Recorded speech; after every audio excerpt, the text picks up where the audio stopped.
राधे राधे आप सभी को। आज का जो हमारा टॉपिक रहेगा वो हमारे सिंपल प्रेजेंट टेंस के सेंटेंसेस हैं जिनको हम अपनी डेली लाइफ में यूज़ करते हैं।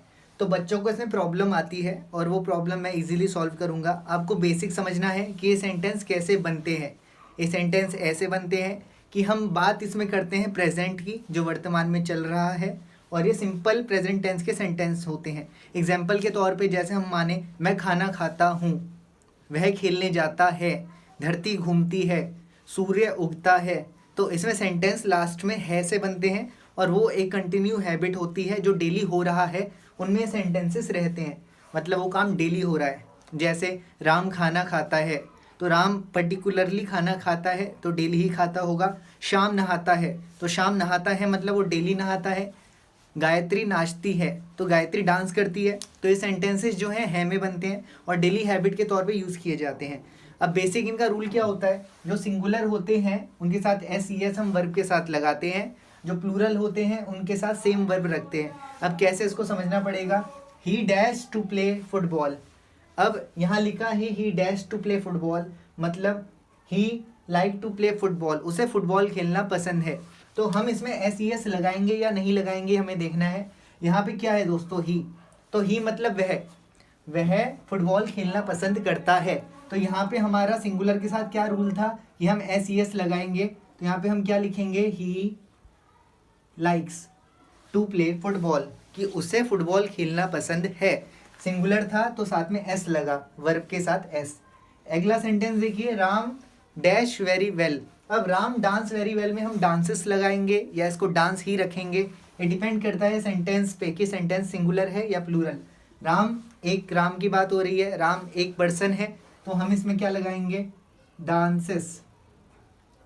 Ram dances very well. ठीक है, अभी तक हमारे सिंगुलर सेंटेंस चल रहे थे तो हम इसमें एस लगा रहे थे क्योंकि रूल है सिंगुलर के साथ एस ई एस आता है, वर्ब के साथ हम लगाते हैं। Next, Ram and Shyam dash together. अब Ram and Shyam play together के साथ क्या आएगा, प्लेस या प्ले। राम और श्याम दो लोगों की बात हो रही है, दो लोग मतलब क्या हो गया, प्लूरल, एक से ज़्यादा। तो वर्ब हम सेम रखेंगे और यहाँ लिखेंगे Ram and Shyam play together, Ram और श्याम साथ में खेलते हैं। क्लियर हो गया, Ram and Shyam play together, तो राम और श्याम साथ में खेलते हैं। तो यहाँ प्लेस नहीं प्ले आएगा क्योंकि राम और श्याम दो व्यक्तियों की बात हो रही है और दो व्यक्ति आपके प्लूरल में आते हैं। They dash to the park, they go to the park. तो दे मतलब जब हम एक से ज़्यादा जने होते हैं तो उनके लिए क्या यूज़ करते हैं, दे। वह सब पार्क में जाते हैं, वह सब पार्क में जाते हैं। तो दे मतलब एक से ज़्यादा, प्लूरल, तो हम क्या लिखेंगे, गो को हम गो ही रहने देंगे, हम गोस नहीं लगाएंगे क्योंकि दे बहुत सारे लोगों की बात हो रही है।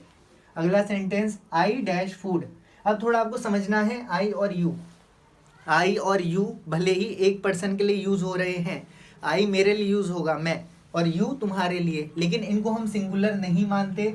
आई और यू को हमेशा प्लूरल में ही रखा जाता है, आई और यू को हमेशा प्लूरल में ही रखा जाता है। तो इस हिसाब से I dash food, I cook food, तो इसमें आई कुक्स फूड नहीं होगा क्योंकि आई और यू आपके प्लूरल में ही माने जाते हैं। तो हम क्या लिखेंगे, I cook food. You dash back to your home, you go back to your home, इसमें यू के साथ गो आएगा, तुम अपने घर वापस जाओ। You go back to your home, इसमें गोस नहीं आएगा। क्यों नहीं आएगा, क्योंकि यू हमेशा प्लूरल में कंसिडर किया जाता है। आई और यू हमेशा प्लूरल में कंसिडर किए जाते हैं, वो सिंगुलर में कंसिडर नहीं किए जाते, इसलिए हम यहाँ पे आई और यू के साथ एस वाले वर्ब नहीं लगाएंगे, उनको एज इट इज रहने देंगे। उम्मीद है सेंटेंसेस आपको क्लियर हो गए होंगे। ऐसे ही मैं और आपके लिए वीडियोस लाता रहूँगा ताकि आपको ग्रामर का बेसिक क्लियर हो जाए। धन्यवाद, राधे राधे।